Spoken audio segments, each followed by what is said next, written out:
तो दोस्तों study mode में आपका स्वागत है। बिहार एक्साइज कांस्टेबल एग्जाम की तैयारी आपका बेहतर तरीका से हो रहा होगा। इसी बीच में महत्वपूर्ण 70 प्रश्न का टेस्ट लेकर आ चुका हूं आपके सिलेबस के अकॉर्डिंग। आप लोगों को कमेंट बॉक्स में क्वेश्चन अटेंड करना है और लास्ट में अपना स्कोर भी बताना है।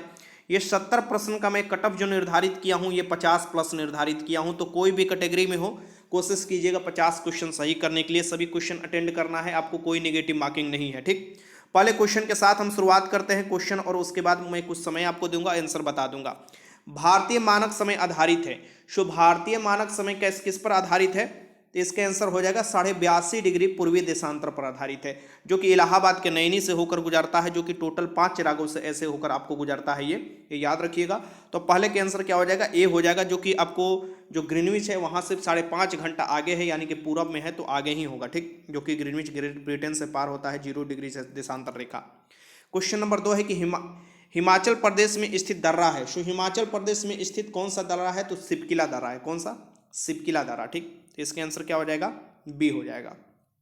क्वेश्चन नंबर 3 है, देश के सर्वाधिक क्षेत्रफल पर किस प्रकार के वन पाए जाते हैं? हमारे भारत में किस प्रकार के वन सबसे अधिक पाए जाते हैं क्षेत्रफल के हिसाब से?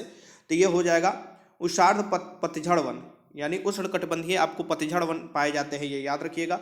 और ये भी याद रखिएगा कि हमारे देश में सबसे अधिक मिट्टी अगर पूछे तो जलोढ़ मिट्टी सबसे अधिक पाया जाता है क्षेत्रफल के अनुसार। पतझड़ वन यानी कि एक समय में ये पत्ता अपना झाड़ देते हैं। तीसरे के आंसर बी हो जाएगा। क्वेश्चन नंबर 4 देखिए, भारत के सर्वाधिक क्षेत्र पर किस प्रकार की मिट्टी का विस्तार पाया जाता है? मुझे ये नहीं बताना चाहिए था, बट ये क्वेश्चन आगे आ गया कि भारत में सर्वाधिक क्षेत्र पर किस प्रकार की मिट्टी का विस्तार पाया जाता है। तो सबसे अधिक जो पाया जाता है ये आपको जलोढ़ मिट्टी का विस्तार पाया जाता है। जलोढ़ मिट्टी में भी 2 प्रकार की मिट्टी हो जाते हैं, एक पुरानी जलोढ़ मिट्टी, एक नई जलोढ़ मिट्टी, यानी कि एक खादर हो जाता है, एक बांगर हो जाता है। ठीक, खादर को नई जलोढ़ मिट्टी, बांगर को पुरानी जलोढ़ मिट्टी। काली जो मिट्टी है इसे आपको क्या बोला जाता है? तो ये काली कपासी मिट्टी होता है। ठीक, ये रेगुर मिट्टी भी इसे बोला जाता है। क्वेश्चन नंबर आपको 5 देखिए, क्षेत्रफल के दृष्टि से बिहार का सबसे बड़ा जिला कौन सा है? क्षेत्रफल के दृष्टि से बिहार का सबसे बड़ा जिला कौन सा है ये आपको बताना है। जनसंख्या की दृष्टि से तो पटना हो जाएगा, लेकिन क्षेत्रफल की दृष्टि से आपको यहाँ पर बताना है तो पश्चिमी चंपारण हो जाएगा। 5 के आंसर क्या हो जाएगा? ए हो जाएगा। आगे देखते हैं क्वेश्चन नंबर 6 है, बिहार दिवस 22 मार्च को मनाया जाता है। क्वेश्चन नंबर 6 है, पृथ्वी की कोर में किस तत्व की प्रधानता होती है? यानी कि पृथ्वी जो क्रोड बना होता है ये किसके बना होता है? तो ये नीफे के बने होते हैं। यानी कि यहां से आप क्या लगा सकते हैं? एक इसका तो आपको लोहा और निकेल का बना होता है। ठीक, नीफे का बना होता है, यानी निकल और फेरस यानी लोहा और निकेल का बना होता है। 6 के आंसर ए हो जाएगा। क्वेश्चन नंबर 7 देखिए, बिहार की प्रथम महिला मुख्यमंत्री कौन है? बिहार की प्रथम महिला मुख्यमंत्री कौन थी आपको बताना है। सो बिहार की प्रथम महिला मुख्यमंत्री जो थी ये राबड़ी देवी थी। और पूछे कि पूरे भारत में सबसे पहले मुख्यमंत्री महिला कौन थी? तो वो सुचिता कृपलानी थी, जो कि उत्तर प्रदेश की बनी थी।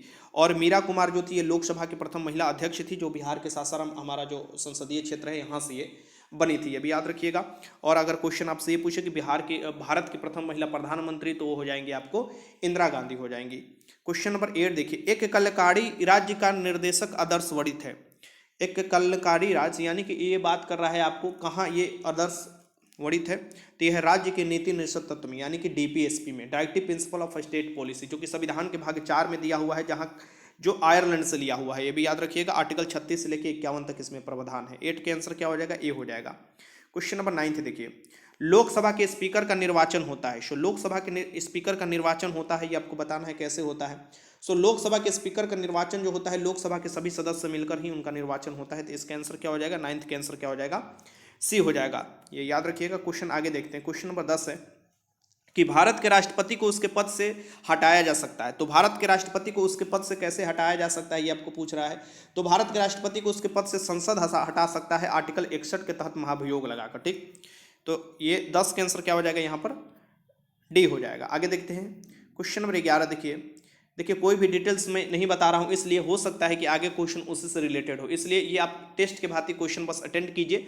जब मैं डिजिटल बोर्ड पर क्वेश्चन कराऊंगा तो एक एक डिटेल्स मैं बताते चलूंगा। क्वेश्चन नंबर 11 है कि भारत के किसी भी सदन का सदस्य हुए बिना कोई व्यक्ति कब तक मंत्री पद पर आसीन रह सकता है? यानी कि भारत के किसी सदन का सदस्य नहीं हुए भी मंत्री बन सकते हैं, और वो 6 महीने तक आसीन रह सकता है अपने पद पर। 6 महीने के अंदर कोई ना कोई सदन से उसे सदस्यता लेनी पड़ती है। ठीक, तो इसके आंसर क्या हो जाएगा? 6 महीना।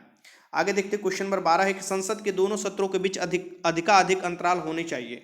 संसद के दोनों सत्रों के बीच में, यानी कि साल में 2 आपको कम से कम सत्र होना चाहिए।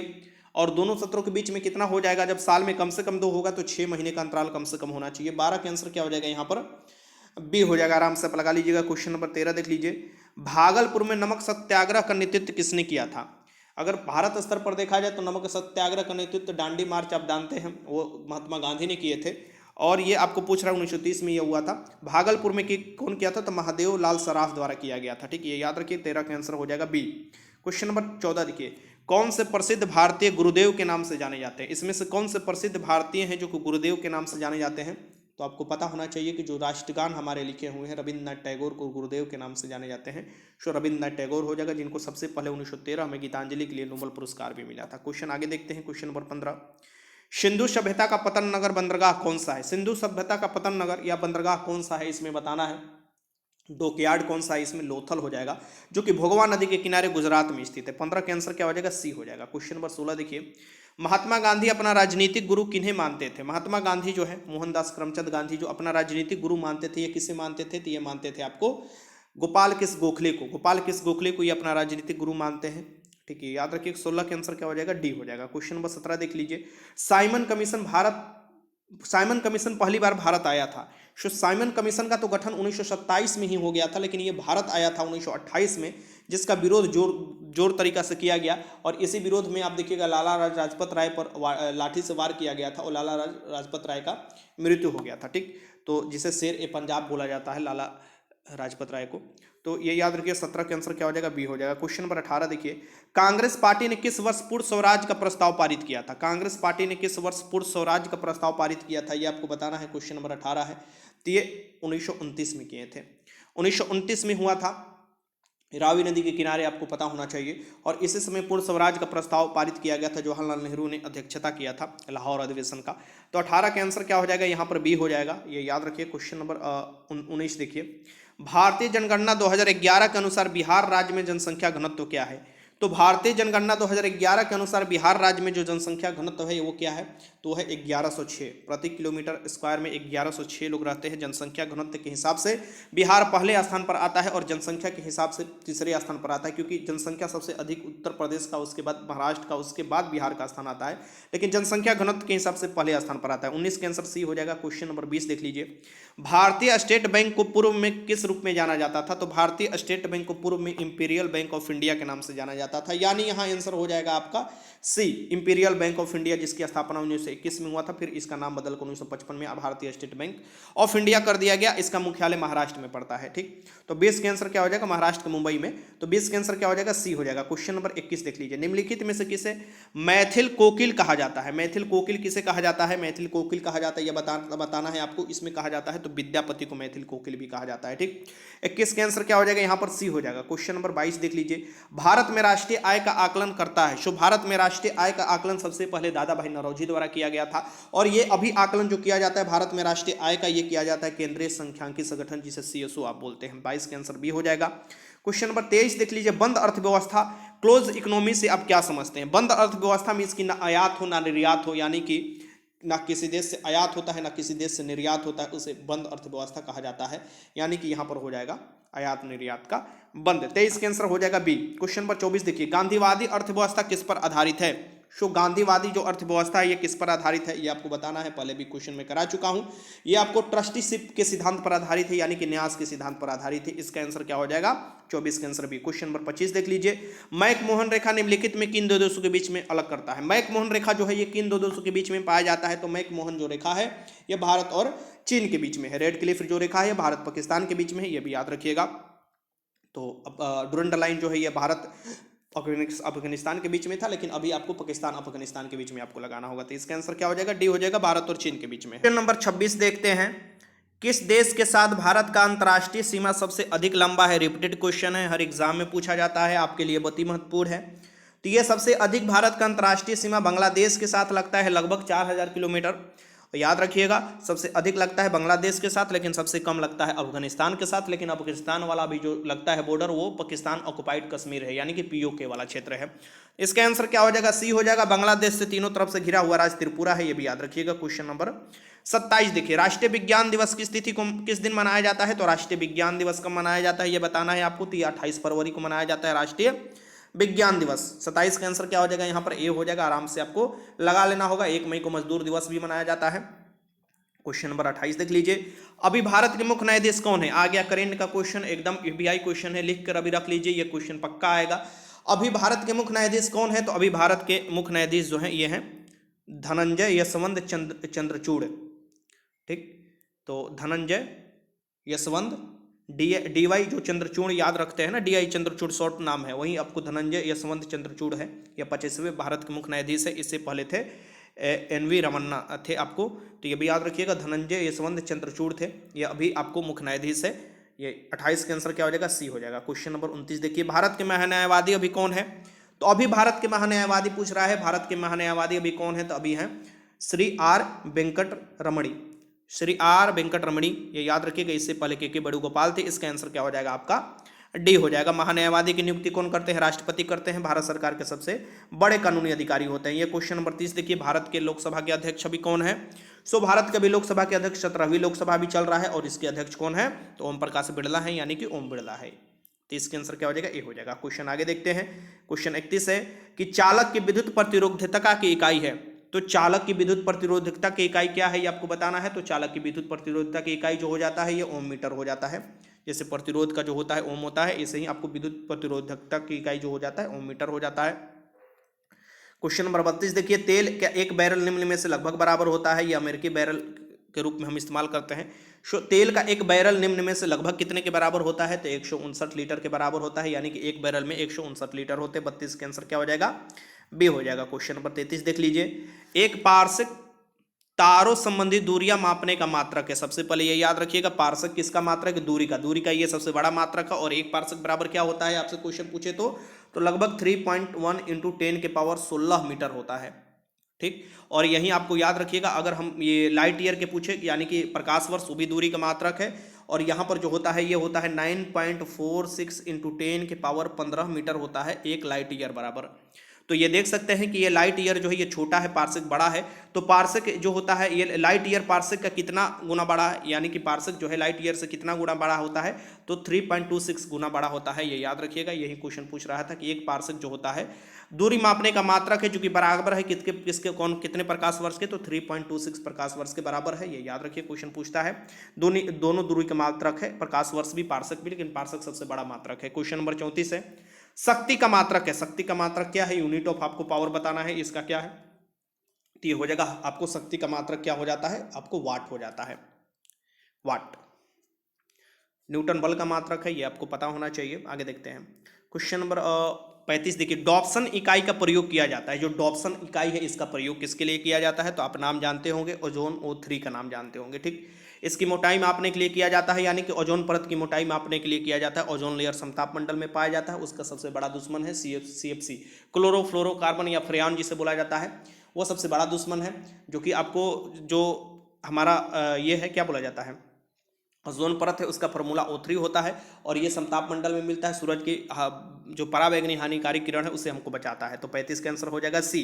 क्वेश्चन नंबर 36 देख लीजिए, परमाणुवीय नाभिक किसने खोजा था, यानी कि परमाणु के नाभिक किसके द्वारा खोजा गया था, ये आपको बताना है। एटॉमिक नाभिक किसके द्वारा क्या खोजा गया था, ये खोजा गया था रदरफोर्ड द्वारा खोजा गया था। अल्फा पार्टिकल के बम्बार्ड कराकर ये खोजा गया था। ठीक, तो ये याद रखिएगा, आपको जो नाभिक में होते हैं वो प्रोटॉन न्यूट्रॉन होते हैं, इलेक्ट्रॉन चारों तरफ चक्कर लगाते रहते हैं। 36 के आंसर क्या हो जाएगा, ये हो जाएगा। क्वेश्चन नंबर 37 देख लीजिए, किसी तत्व के परमाणु भार को किसमें व्यक्त किया जाता है, यानी किसी तत्व के जो परमाणु भार व्यक्त किया जाता है, ये किसमें व्यक्त किया जाता है, ये आपको बताना है। ये हो जाएगा आपका mu में, एटॉमिक मास। तो 37 का आंसर हो जाएगा डी। क्वेश्चन नंबर 38 देख लीजिए, किसी तत्व के गुणों को प्रदर्शित करता है। अब आगे आधुनिक हम अवध सारणी पढ़ते हैं, जो कि मोस्ले वाला है। तो किसी भी आपको देखिएगा तत्व के जो गुण प्रदर्शित करते हैं वो परमाणु क्रमांक के अकॉर्डिंग करते हैं। किसके, परमाणु क्रमांक, यानी कि एटॉमिक नंबर के अकॉर्डिंग करते हैं। 38 का आंसर क्या हो जाएगा, ए हो जाएगा। आगे देखते हैं। क्वेश्चन नंबर 39, पृथ्वी पर सबसे पुराना जीव कौन सा है। पृथ्वी पर सबसे पुराना जीव या सबसे पहले कौन सा जीव पृथ्वी पर उत्पन्न हुआ था, तो ये आपको देखिएगा पानी के तराई वाला भाग में देखिएगा, नीलहरित शैवाल ये उत्पन्न हुए थे। ये नीलहरित शैवाल सबसे पुराना है, ये याद रखिएगा। 39 के आंसर क्या हो जाएगा, ए हो जाएगा।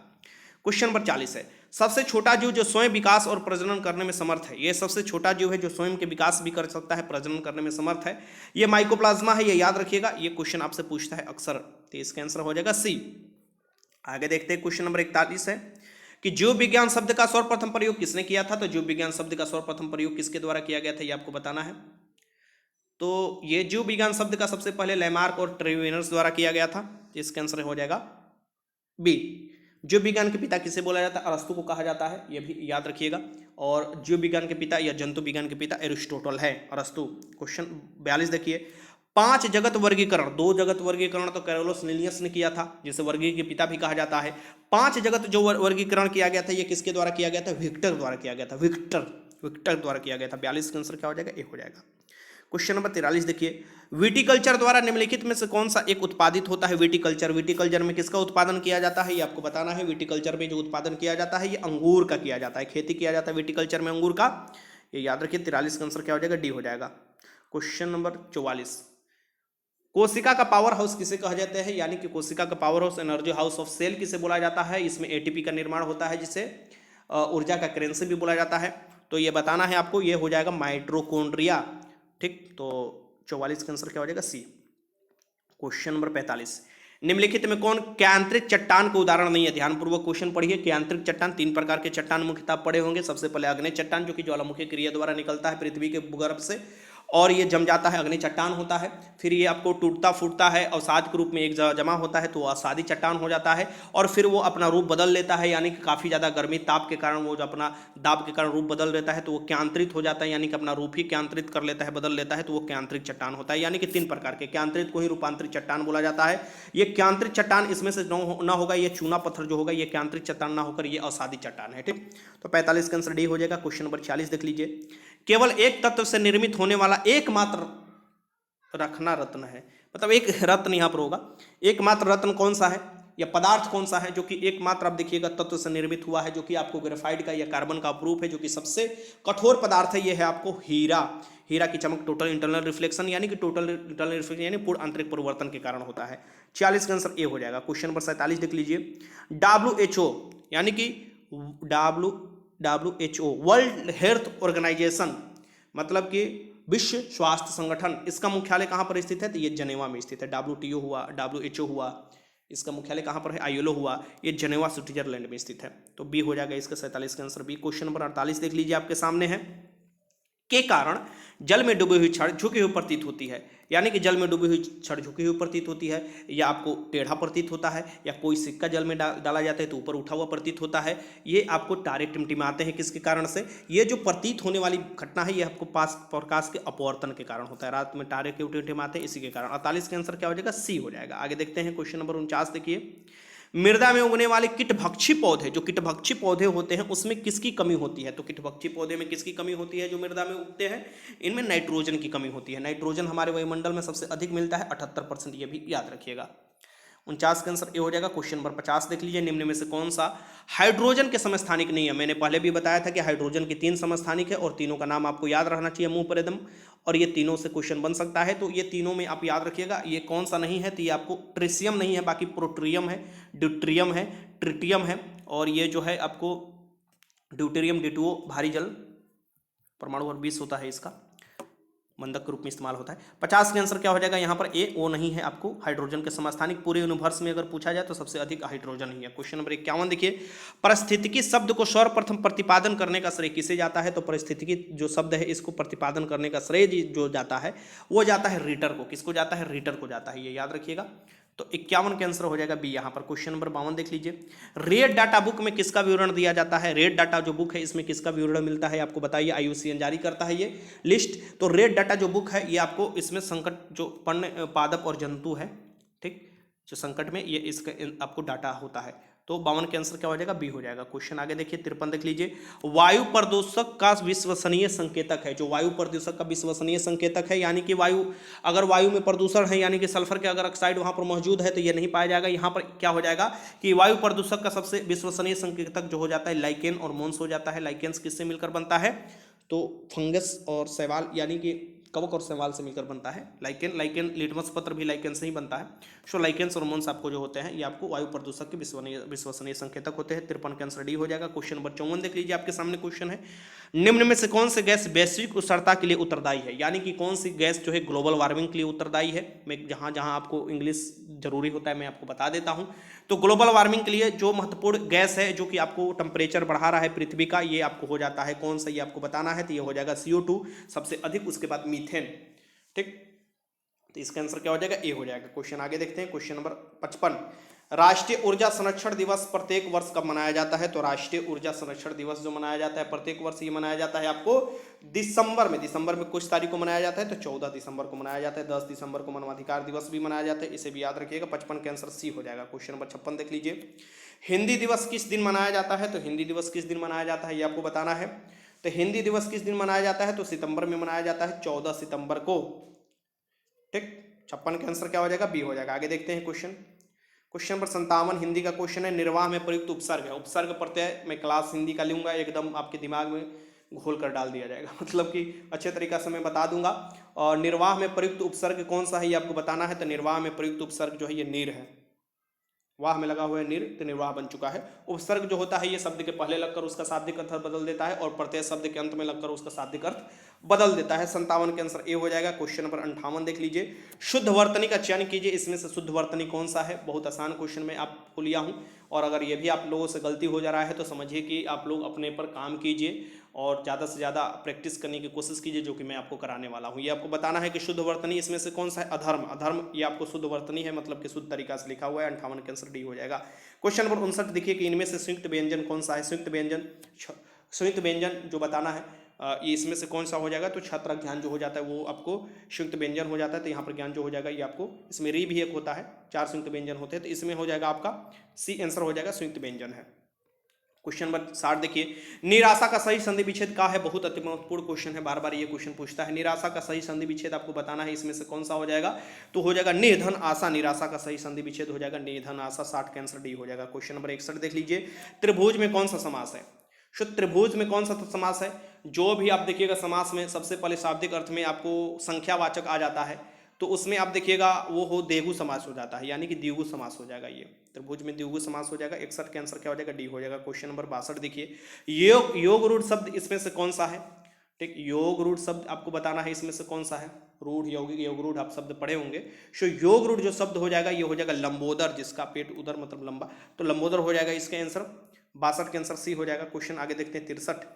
निम्नलिखित में कौन सा शब्द व्यक्तिवाचक संज्ञा है। इसमें से बताना है कौन सा शब्द व्यक्तिवाचक संज्ञा है, यानी किसी व्यक्ति की ओर इंगित करता है। तो व्यक्तिवाचक संज्ञा जो हो जाएगा यमुना जो हो जाएगा ये व्यक्तिवाचक संज्ञा में आ जाता है। तो ये आपको 63 के आंसर ए हो जाएगा। क्वेश्चन नंबर 64 देख लीजिए।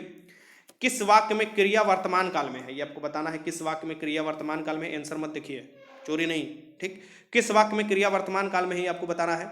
तो किस वाक्य में वर्तमान में, यानी कि वर्तमान मतलब काम हो रहा है, पास्ट मतलब काम हो चुका है, और फ्यूचर मतलब काम होने वाला है, यानी कि अभी जो चल रहा है, मैं तुम्हारा पत्र पढ़ रहा हूं, ये क्या हो जाएगा, अभी वर्तमान काल में है। 64 के आंसर क्या हो जाएगा, बी हो जाएगा। क्वेश्चन नंबर 65 देख लीजिए। भुजंग, भुजंग बताना है आपको। भुजंग खतरनाक चीज। ठीक, तो भुजंग आपको बताना है कि परवाची किसका है। तो भुजंग जो है ये आपको सर्प का, मतलब सांप, सांप का प्रवाची शब्द है भुजंग। ठीक ना,